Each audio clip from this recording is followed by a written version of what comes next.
The day had started like any other in my line of work. Structured, rehearsed, and predictable. As a Secret Service agent, routine was my comfort zone. You train until second nature takes over, because the stakes are too high to rely on luck. That morning, I reported at Andrews Air Force Base. Crisp suit, polished shoes, weapon secured, badge ready. Our assignment was straightforward. Accompany the president on a discreet commercial flight. No motorcades, no headlines, just quiet travel under the radar. I'd done this a dozen times before, but something about this trip left a knot in my stomach.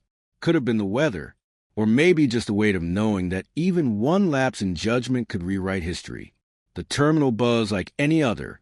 Business travelers, families, the occasional rookie agent trying too hard to blend in. I boarded early, settled into my assigned seat near the rear, and started my routine. Scanning faces, memorizing exits, watching for subtle tells that most people wouldn't notice. My job wasn't to make friends. It was to anticipate threats and neutralize them before they ever got close. The flight attendants were still going through their motions, welcoming passengers and securing the cabin. I kept my eyes on the boarding gate, watching the crowd trickle onto the plane. When the president finally boarded, dressed down in plain clothes to avoid attention, only a handful of people on board knew his true identity. The rest were blissfully unaware that their lives, like mine, were tethered to the decisions of strangers in suits. I stayed seated, eyes alert but body relaxed, checking every movement, every unfamiliar face. It was the same dance I'd done for years. But I didn't know then that for some people, it didn't matter how well I did my job. It didn't matter that I carried federal credentials or that I'd passed the toughest vetting imaginable. All they would see was a black man sitting alone on a plane, scanning the crowd too carefully, suspicious in their eyes. About 20 minutes into the flight, I noticed them. 2 plainclothes airport police officers, Officer Hal Meeks and Officer Trent Garland. I'd later learn their names, boarding the plane mid-runway. Unusual, but not impossible. Could have been routine security, I told myself. Could have been a mix-up. But the look they gave me wasn't the casual glance of someone clearing a plane for safety. It was sharp, narrowed, calculated. I shifted slightly, ready for the approach I could feel coming. Sure enough, Meeks made the first move, his hand brushing the hilt of his holstered weapon as he stepped into the aisle beside me. "Sir," he said coolly, "we're going to need you to come with us." No introduction, no explanation, no request to see my badge, which was clipped beneath my suit jacket, plain as day if they'd only looked. I felt the eyes of nearby passengers start to shift, heads tilting, conversations falling silent. I've worked long enough to know the difference between curiosity and fear. And right then, the air had grown heavy with the second. I didn't argue, not yet. I knew better. Cooperation bought time. "Is there a problem, officer?" I asked, my voice steady, careful not to sound offensive. Meeks didn't answer. Garland's grip tightened on my arm, steering me out my seat. The cuffs came out before I could finish my next sentence. Cold metal snapped around my wrists, as if my uniform and badge meant nothing. As they marched me down the aisle, I could hear the hushed voices, the murmurs, the quiet gasps, from protector to suspect, all in under 60 seconds. And just like that, my worst fear became reality. I wasn't being treated like an agent. I wasn't even being treated like a man. In their eyes, I'd already been tried, judged, and convicted. Before a single word left my mouth, they led me off the plane like I was some common criminal. My hands cuffed, my dignity stripped away with every step. I kept my face still, my posture straight, doing everything I could hold on to what little control I had left. Inside, though, there was a storm building, the kind you learn to swallow in this line of work, especially when you look like me. They didn't take me to the standard airport holding area. Instead, I was marched down a restricted hallway behind the terminal, a place meant for staff and law enforcement, into a cramped, windowless room that smelled like stale coffee and cheap disinfectant. The walls were bare except for a clock that seemed to tick slower than time itself. Garland tightened the cuffs around my wrists before forcing me onto a metal chair bolted to the floor. Meek stood across from me, arms crossed, eyes sharp and cold. For a moment, neither of them spoke. They just stared, as if trying to figure out what kind of man I was. Beyond the skin, they'd already judged. Finally, Meeks broke the silence. "Who are you working with?" His tone wasn't curious. It was accusatory, like he'd already decided the answer. I tilted my head slightly, studying the way I'd been trained to study threats. I wanted to reach for my badge, to hand him the truth in black and white, but the cuffs on my wrists made that impossible. And even if I could have, I wasn't sure they would have believed it. That's the thing about prejudice. Once it locks onto you, facts don't matter. "I'm Special Agent Jackson Carter," I said calmly, each word measured. "United States Secret Service. My credentials are in my inside jacket pocket." Neither of them moved. Instead, Garland snorted like I'd told him a bad joke. Meeks just shook his head, his lips pulling into a smirk. "Right," he said, "and I'm the governor." That was it. They'd made up their minds. I could feel it. No badge, no ID, no explanation was going to break through the wall. They'd built the moment they'd laid eyes on me. They kept me there for over an hour, asking the same questions over and over, each one more ridiculous than the last. "Who sent you? What were you doing on that plane? Who are you targeting?" Over and over, like they were waiting for me to crack. But I didn't. I couldn't. Not just because I was trained for this, but because I knew the truth would outlast a moment, even if the truth was something they refused to see. The physical discomfort was one thing. Tight cuffs, the cold metal chair, the strain in my shoulders. But the mental toll? That was harder to stomach. Knowing that, in the eyes of these officers, my life's work, my loyalty, my years of service, none of it mattered, not against the color of my skin. And all the while, the clock kept ticking. The president was still on that plane, flying toward an unknown destination, and the man assigned to protect him was locked in a room, treated like a threat rather than the shield he was trained to be. Somewhere deep down, I knew the chain of command would catch up to what was happening. Someone would notice my absence. The president would ask questions. But the longer I sat there, the more it gnawed at me. What if this delay cost more than my pride? What if the real danger was slipping past us, while these two officers played judge and jury? All I could do was wait, knowing that sooner or later the truth had a way of surfacing, but never soon enough. The room felt smaller by the minute. The fluorescent lights above flickered intermittently, casting a harsh buzz that gnawed at my patience. Every few minutes, Officer Meeks would pace the room, his eyes darting to me like I was some kind of puzzle he couldn't figure out. Meanwhile, Garland leaned against the far wall, arms crossed, staring blankly at the floor, as though this whole thing was beneath him. My mind, however, wasn't anywhere near them. It was on the president, on the flight, on the hours I was losing. I could feel the weight of responsibility pressing down on me, but I held it in check. If I let my frustration show, I'd be giving them exactly what they wanted, an excuse to paint me as an unstable threat. That wasn't going to happen. At some point, my thoughts started to blur. It wasn't just about this particular moment anymore. It was about every time I'd been stopped on the street, every time I'd been asked, "Where are you really from?" or given that sideways glance that said it all without a word being spoken. This wasn't just about me. It was about a system that had been built to distrust people like me, even when I wore the badge. Agent Carter. Meeks suddenly broke my concentration, his voice hard. "You're not going anywhere until we get some answers." I met his eyes. "You already have your answers." He scoffed. "Not the ones we need. Not the ones that'll convince us you're not some sort of threat." I inhaled sharply, holding back the instinct to respond with sharp retort.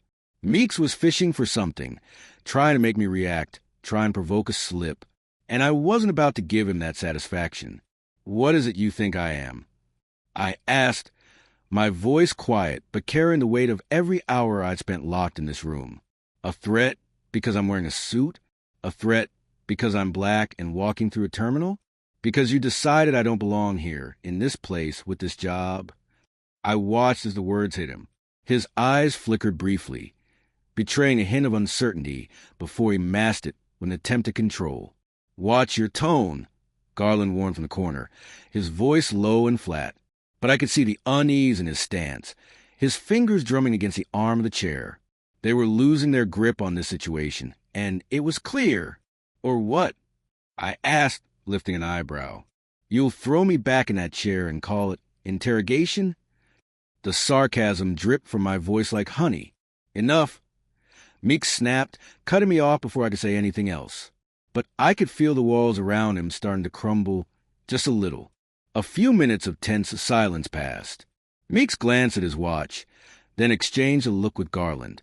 Both of them were anxious now, unsure of how to move forward. It was clear to me that they were out of their depth. They hadn't prepared for this, not for someone like me. They'd expected a compliance that didn't come with skin like mine. I leaned back in the chair, my expression softening slightly. Let's be clear. I'm here because I was doing my job, not because I'm a criminal, not because I've done anything wrong. Then explain yourself, Meeks pressed. But his voice was more desperate now, strained with frustration. I could hear the tightness in his words. He didn't know how to handle someone like me, someone who wasn't flinching, who wasn't angry, but simply waiting.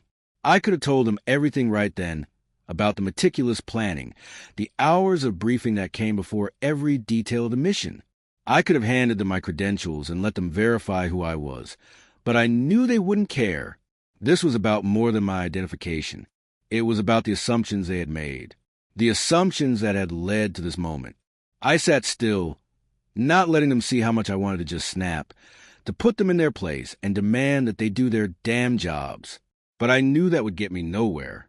Just as Meeks opened his mouth to say something else, the door to the room clicked open, and I straightened instinctively.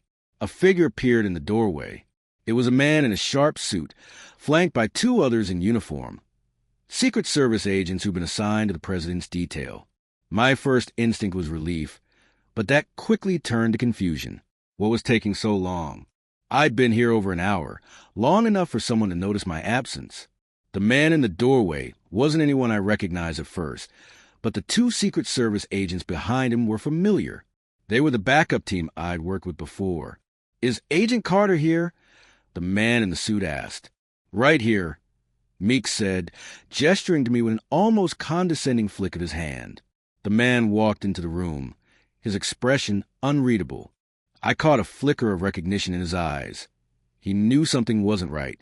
I need you two to step outside, he said sharply, his voice carrying the authority of someone with the power to end this.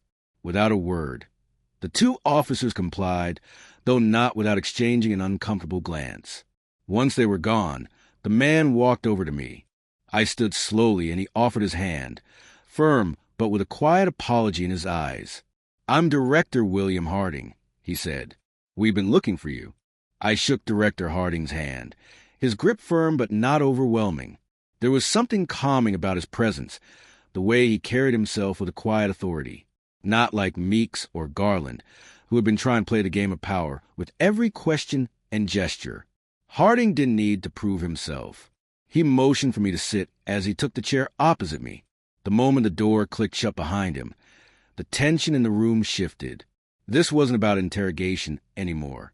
It wasn't about forcing answers from me or breaking me down. Harding knew something wasn't right. Agent Carter, Harding began, his voice steady but urgent. I've been briefed on what happened. I need you to walk me through it, step by step, from the moment you arrived until now. I nodded, settling back into the chair, feeling a strange weight lift off my shoulders. For the first time since I'd been detained, someone was treating me like a person, not a suspect, not a threat, just a man trying to do his job. I took a deep breath and began recounting everything, starting with the moment I boarded the plane. I didn't skip over anything.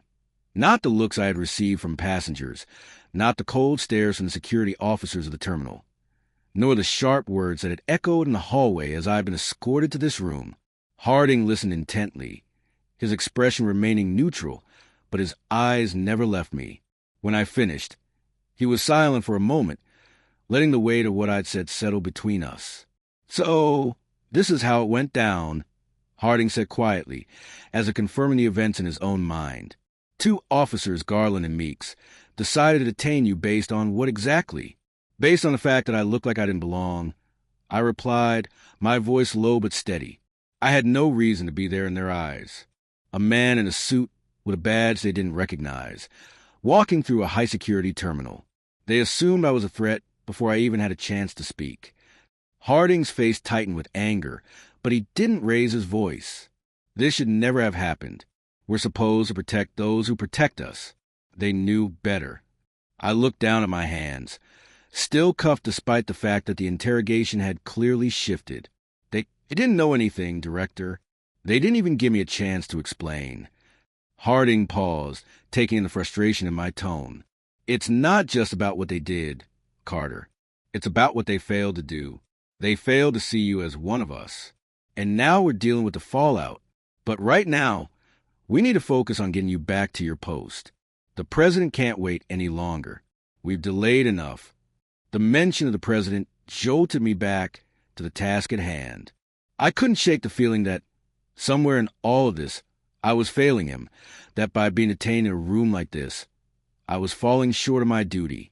The weight of that responsibility settled in, heavier than before. Harding saw the shift in my expression. Look, we're going to make sure this doesn't go any further. This won't be swept under the rug. But right now, you need to get back out there. The flight's already been delayed long enough. I nodded, pushing the frustration down for the moment. I'm ready to go. He stood up and motioned for the door, signaling for the agents behind him to step aside. We're getting you back on that plane. We'll sort everything else later. But we need you with the team, Carter. As we made our way back to the halls, the sound of the airport swirled around us. The low hum of conversations, the distant chatter of passengers, the constant announcements overhead.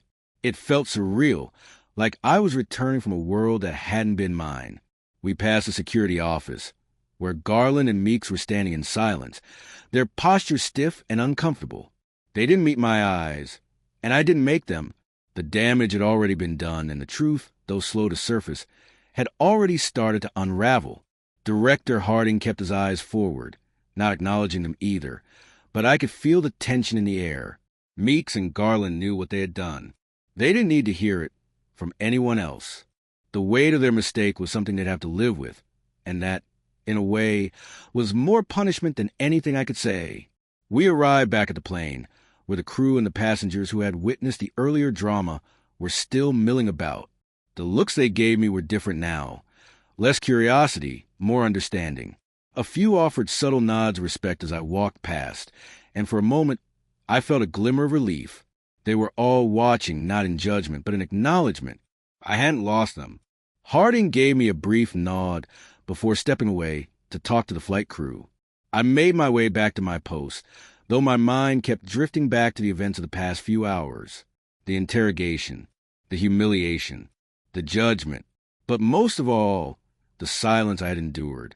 I could only hope that this lesson, the one I'd lived through, would somehow change the system, that the faces of Meeks and Garland, filled with shame and regret, would be a reminder that prejudice has no place in the line of duty.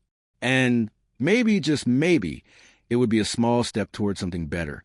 I stood at the entrance of the plane, the door still open, the hum of the engines growing louder.